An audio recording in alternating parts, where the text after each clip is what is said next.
Welcome to the AHQ podcast, where we interview founders of companies that have bought companies, sold companies, and individuals who are looking to make acquisitions of companies as well. We're joined today with Scott Hughes. He's a serial entrepreneur who has disrupted the global tattoo industry without ever sitting in a tattoo chair. As the founder of Sanoderm, he redefined the tattoo aftercare and permanently changed how tattoos are healed around the world. By solving a problem no one had systematized before, Scott helped unify a fragmented industry and later exited his company.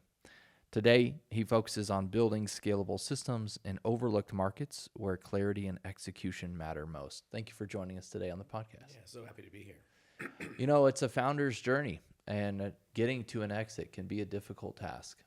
As we all know, it's the day-to-day operations that can, in essence, equal the end result. And I'd like to dig a little bit deeper on how you also began your founder's journey. Let's do it. Let's do it. Let's dive right in. So from the very beginning, real quick overview of the story. So grew up my entire life planning on being an oral surgeon. Did pre-dental, took all the anatomy classes, whatnot, and I was going that route until I shadowed an oral surgeon and about passed out. Saw him get out the hammer and the chisel and start going to town on someone's jaw, and I'm like, I about passed out, and I'm like, so I had to quickly change. Ended up working for an insurance company and learned real quick that I was not meant to be an employee. I can follow rules, but unless they're dumb rules, and there were so many dumb rules, and I just couldn't do it. So started looking for other opportunities. I started holding a mastermind group with my friends and some other coworkers where I gave everyone the task to bring a business idea every single week. We'd meet and we'd talk about them. And through that process, I came up with the idea for selling bandages in the tattoo industry. So Which is super niche. Which was super niche. Yeah, and so I just decided, there's these bandages they're using in hospitals. They're using saran wrap and masking tape in tattoo shops.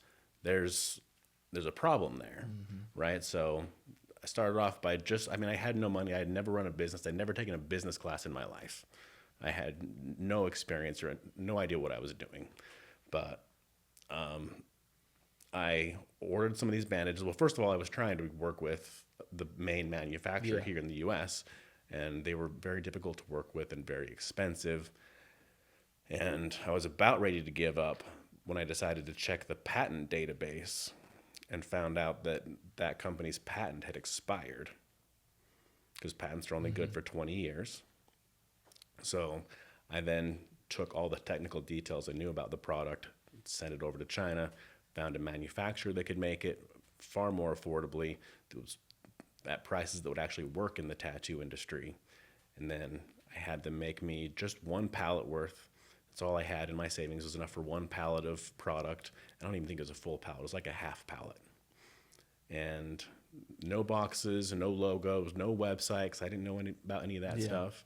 So I just took these bandages, threw them in Walmart bags, and started going door to door at tattoo shops.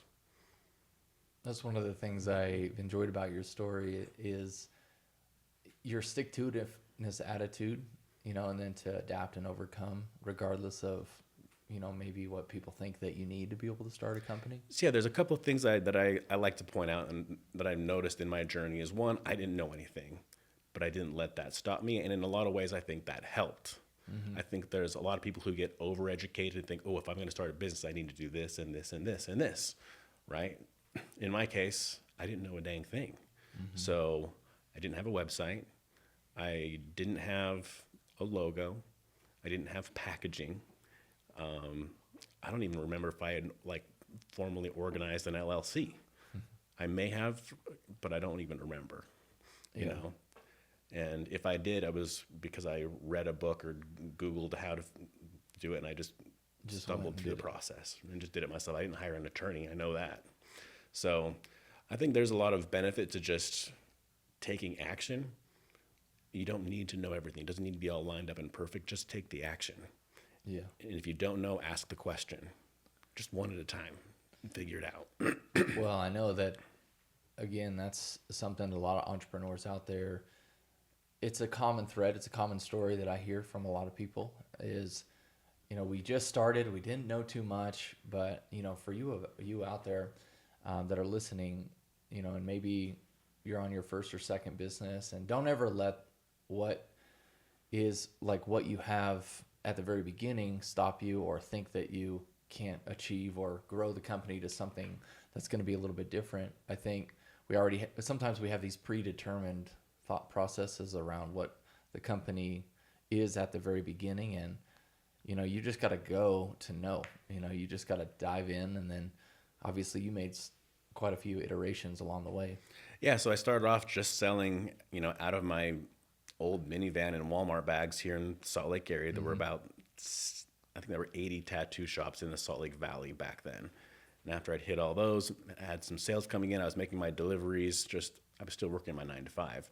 So I would just be out selling door to door, in the evenings, making my deliveries in the evenings. Once the cash started coming in, then I was able to build a website, get real boxes, get a logo, secure my domain, Sanoderm.com, and start formalizing the company. And everything got formalized, and then I started cold calling once I had maxed out the Salt Lake area. Yeah, because in essence, you have to expand your reach and operations, because the market here, like you said, there's only so much. As far as the company, share with us the life cycle of the company. So it was you to begin with. Yeah, so it was me. I started in 2011. It was me. I did the cold calls, the sales. I was married at the time, and my wife did help. She also did some cold calls.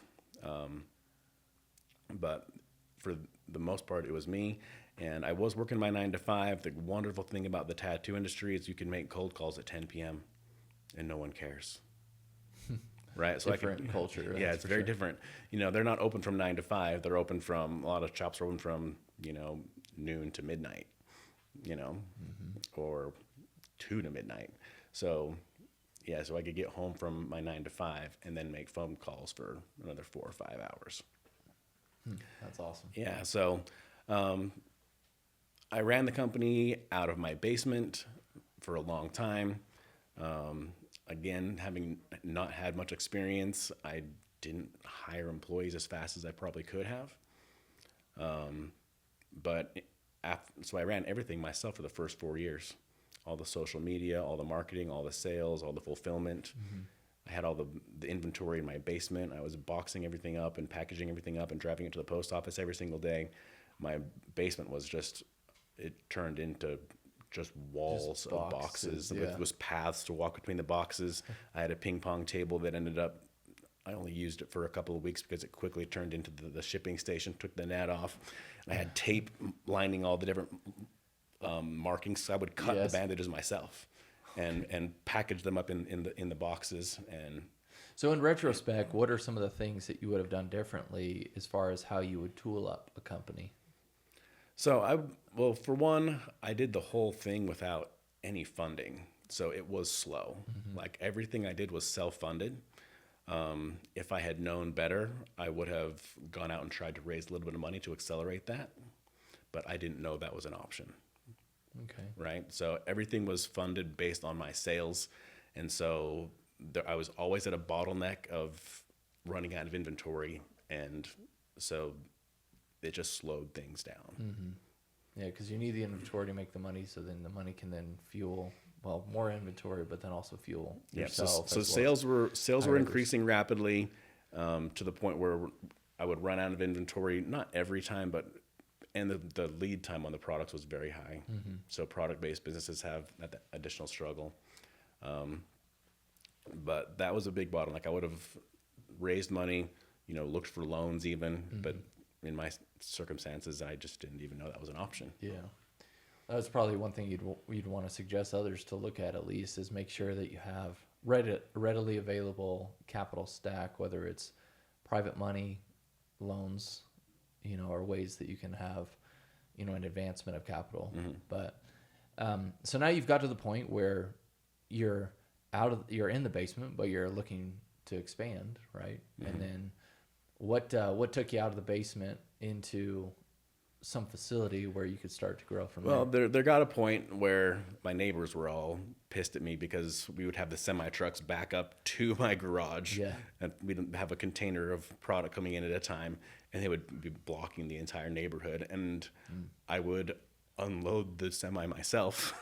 Okay. Okay. Right, I did eventually, get or several times have neighbors come and help and pay the neighbor kids, and we would unload everything. And I did cut a hole in my basement, in my garage, into my basement where we could like ramp everything down. Yeah. So that made things much quicker. But there was a point where it didn't fit in the basement anymore, and so we finally got a 3PL and got real fulfillment. And as around that time when I hired my first employees. What did you start doing to further institutionalize the entity in order for, obviously what eventually came into being would be your exit, but how did you start to institutionalize or formalize processes and systems inside of the company? So a big thing that I did that did help prepare us for exit was really define all the SOPs, the standard operating, procedures. And this was actually something I did towards the end when I was actually preparing for exit, where I literally had all of my employees take Loom videos of their actions every single day and document what they did, so that we could say, this is what this role does, this is exactly how they do it, this is where they click. And so that became very transferable and just documented so that no one would have to guess what was being done later. Yeah, we see that to be true in a lot of companies. And what would you suggest others out there that are currently, working, they're building their business out there? As far as how far back do you believe that one would start to do what they need to do in order to institutionalize a company? So it depends on what your goals are. If your goal is to exit, then you want to do it right away. For me, in my case, when I was running the company, I didn't actually have exit on my mind for the first several years. I thought, this is going great. I'm going to keep doing this for a while. And so I treated the company more like a lifestyle business, where it was just, paying for my lifestyle. And so the goal wasn't necessarily an exit at first. But there came a point where I realized this is, something I'm ready to move on from. My kids are getting older. I want to spend more time with my kids. So I made the decision, I'm going to start preparing this to move on. What are some of the things that you uncovered during the preparation process to be able to exit that maybe were good and also maybe were bad? So like I mentioned, we wanted to get all the operating procedures, documented. And so that was a really important step, just understanding what all the pieces of the company were. Another thing was just getting the books clean, right? That's a huge process. And cleaning up what all the expenses are and all the different accounts, another massive process. And if you're not focused on keeping the books clean intentionally, it becomes very difficult, in the end. And so when you're preparing for an exit, start organizing and documenting and cleaning all that up really well. How long before you exited did you start the preparation process? It was a couple of years, about 2 years. Okay, 2 years. That's good. Yeah, I mean, that's what they do suggest. It's roughly maybe 2 to 5. They say 3 to 5 at times. But again, I've interviewed a lot of people on this podcast, and just speaking with founders and operators, it's all the same. I didn't have my books prepared properly, and my exit value was actually diminished. Exit values are determined on EBITDA, and every dollar that goes out of your company reduces EBITDA, no matter where that dollar goes. So the more dollars you can keep in, the better. Yeah, the more value. You got to keep in mind, like if I spend $1 now, I'm losing $5 to $10 on my exit. Question about the employees and then also the structure of the company. What did you initially start with? I know it initially started with you, but then you also started to advance into, leadership and other individuals that were internal to the company? How many actual employees or people that you had working with you? When I sold the company, we had 15 employees. Okay. So the company was very efficient. We were spread across about 100 countries, with about 8 million customers. And we managed that with just 15 employees. I started off, my very first employee was just a high school kid who did come to my basement and helped package orders just for like an hour or two a day. Hire within, they say. Yeah. And then my second employee he was a guy I met at a trade show, actually. He was selling at a trade show, and we got talking and realized we had gone to high school together. And he was, fully tattooed, and I told him what I was doing, and so I brought him on as my first sales guy. And now you structured it. Was it commission base or commission plus base, or was it commission only from the very beginning? So my products, a roll of bandages is only $30 to $40. Mm-hmm. You can't pay a ton of commission on that. Yeah. So we did salary with a little bit of commission on there as well. Okay. Yeah, that makes sense. Yeah, I mean, there's all sorts of ways it can start. Yeah, you have to look at the lifetime value, because we would lose money on the commissions initially as a company, but you look at the lifetime value, and then it makes sense to put some commissions in there. Yeah, that makes sense. Exit value of the company, you started to kind of grow this thing. What are some of the other things that you noticed through this process that you may have done a little bit differently?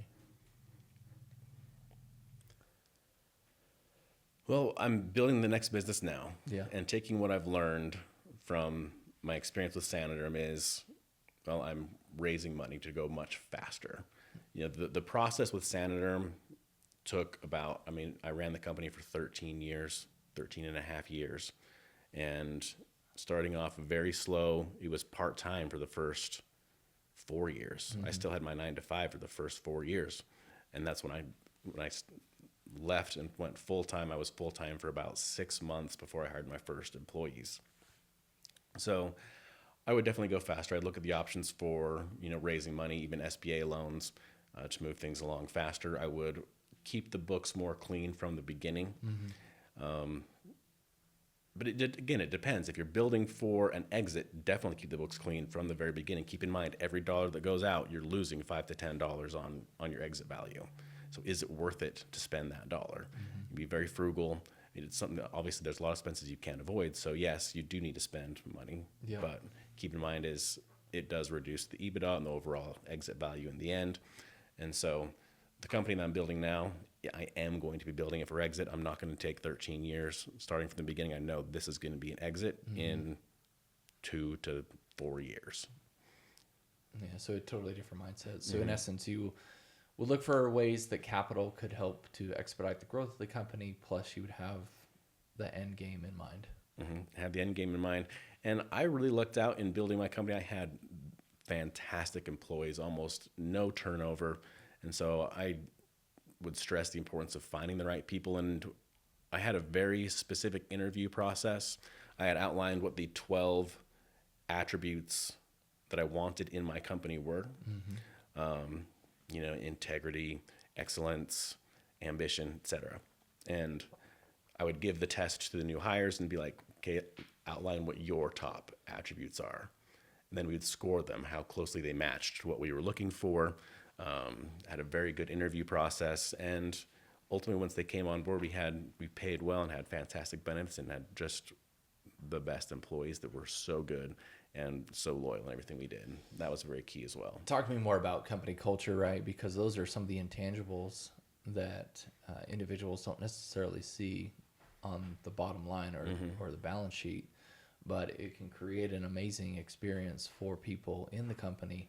Did you have any specific cultural things that you established inside of the company?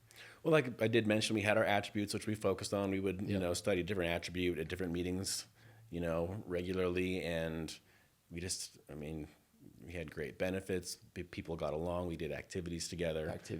Yeah. So shared experiences. Yeah. I know a lot of employees would go up to Bell's Canyon and go hiking, every week, and we would all go up and do that. You know, we went to trade shows too, and so we were traveling together and staying together, and doing things out and around the country. Even went to the Bahamas and Australia for trade shows and whatnot. So I would stay there too. right, I would stay at Sanoderm. gave everyone a free massage every month. We ordered in food, at the office when we were there every day. So it was a good time. Question about the mindset of the founder as you get to the exit. I'd like to dig a little bit deeper because Okay. we've got people out there that are coming towards the end of the end of the road in essence with the company that they've built. And at times it can be difficult to release what you just had built, and then also what the next steps look like. So can you run us through what the mindset of the founder that is preparing for the exit, and then also the mindset of the founder post-exit? Yeah, so I noticed a big kind of mindset shift as I went through the company. In the beginning, I did everything. Yep. Right? I did sales, I did shipping, marketing, wrote the copy, customer service. Funny story too, when I did customer service, I would respond to emails, and to make the company feel bigger, I'd use a different name every time I responded. I had like 3 or 4 different names I would use. And What was your other name? so, well, my name is Richard Scott Hughes. Sometimes I'd say Richard. Yeah. I really like the name Radley, so I'd say Radley. And I just, and just to mix it up a little bit. But that's funny. It's kind of funny. But so I did everything. As I started delegating and hiring other people, I did go through a period where I felt very lost. Like I was losing my identity. I had a hard time giving up that control, and sometimes I felt like, well, now I don't know what to do. I was so busy with all these tasks, and now everyone else is doing it. And so there was some difficulty there. I eventually got through it, and found my identity as the leader. But there did come a point where I had been running this for years, and things had kind of slowed down. COVID brought some massive challenges, and I just felt like I'm ready to move on. I think I've taken this company as far as I want to take it. And the timing also came up. My daughter was just about to graduate high school, and I thought, if we can sell this, I can spend the next year with her before she, grows up and moves out. And so that all came into play as far as the timing goes. But main thing were the 2 points. One, I feel like I'd taken it as far as I wanted to take it. And 2, just personal timing, family situations. Yeah, I mean, there's all sorts of scenarios that one's going to come up against, and I think that, being open to those different scenarios, kind of like what you're saying, and not allowing your business to control your life. I think a lot of people will do that naturally, just because it gets so, so cumbersome. I guess there's a lot of responsibility that comes with building a large entity. Well, and it becomes, especially at least in my case, and I'm sure it's in others as well, it becomes your identity, right? Like this is what I do, this is what I am, this is everything for me. Talk to me more about identity now post-exit, and maybe some advice for those that now have exited their companies, and what are some of the things that you've done to keep peace of mind and maybe to add a little bit more balance to life? So I sold the company with the plan of taking about a year off so I could, hang out with my daughters, and we traveled a lot. We went on several vacations. We, went to Lake Powell several times and did a cruise, and got a new boat and went boating all the time. So that was the kind of my plan. And I always told myself, all right, as soon as my daughters start school again, then I'll get back into building. So I did take whatever that was, 9 or 10 months off just to travel and make memories. And that was fantastic. I loved that decision, and it worked out really well. And now I'm just back at it, building the next chapter. That's good. Well, we're excited to be here along your journey and provide obviously access to individuals as a part of the acquisition headquarters and also the AHQ community. And, you're a founding member of that. So we do thank you for your commitment, your trust to help to make the ecosystem more powerful, Yeah, smarter. it's been a fantastic community. Yeah, I mean, I've it's really enjoyed it.